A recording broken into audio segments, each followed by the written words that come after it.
இந்தியர்கள் எல்லாரும் என்ன பண்ணாங்கன்னா, அவங்க கடற்கரைக்கு ஓடினாங்க. எல்லாருமே கடற்கரைக்கு ஓடினாங்க. கடற்கரைக்கு பக்கத்தில் இருக்கிற பாண்டிச்சேரியெல்லாம் அவங்க பக்கத்தில் தான் இருக்குது. உடனே கடற்கரையில் போய் நீச்சல் அடித்து குளிக்க ஆரம்பிச்சிட்டாங்க. நீச்சல் அடித்து போக ஆரம்பிச்சிட்டாங்க. ரொம்ப தூரம் ஆழத்துக்கு தான் நாங்கள் போய் குளிப்போம் அப்படின்னு ரொம்ப அடம் பிடிச்சாங்க. அப்புறம் பார்த்தீங்கன்னா தமிழ்நாட்டுக்காரங்களும் வந்து தமிழ்நாட்டுக்காரங்க மதுரைக்காரங்க ரொம்ப தூரமாச்சு. கடற்கரை அவங்களுக்கு ரொம்ப தூரமாச்சு. அவங்க அங்கேருந்து கடற்கரை எல்லாருமே கடற்கரைக்கு ஓடுறாங்க.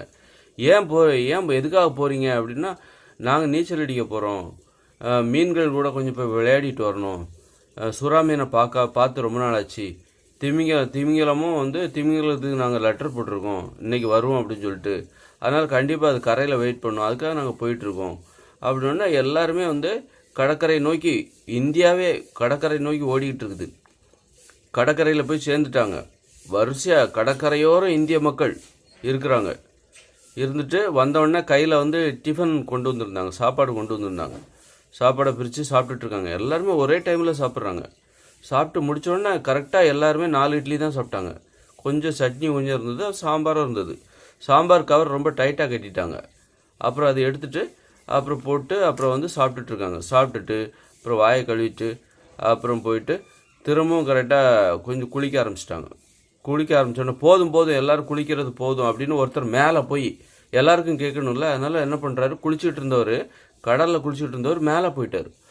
மேலே போயிட்டு எல்லாருக்கும் சொல்கிறார், குளித்தது போதும், தயவுசெய்து நான் சொல்கிறத கேளுங்க அப்படின்னு சொல்கிறார். உடனே எல்லாருமே இந்தியர்கள் எல்லாருமே வந்து ஓகே, அவர் அங்கே யாரோ ஒருத்தர் சொல்கிறாரு, கரெக்டாக அவர் வாய்ஸ் நம்ம காது கேட்குது, அவர் உருவம் கூட சரியாக தெரிய மாட்டேங்குது, ஆனால் அவருக்கு பக்கத்தில் இருக்கிறவங்களுக்கு எல்லாத்துக்குமே தெரியுது இவர் என்ன சொல்கிறாருன்னு சொல்லிட்டு.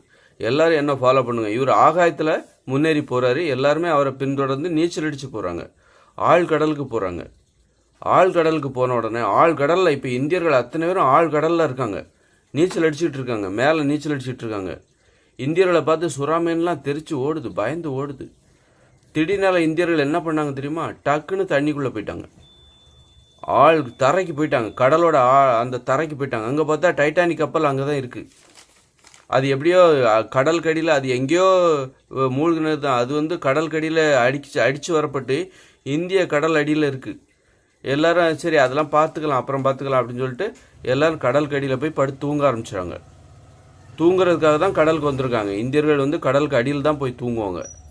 இப்படி தான் கதை சொல்லணும். நடக்க முடியாத சம்பவங்களை நம்ம கதையாக சொல்லணும்.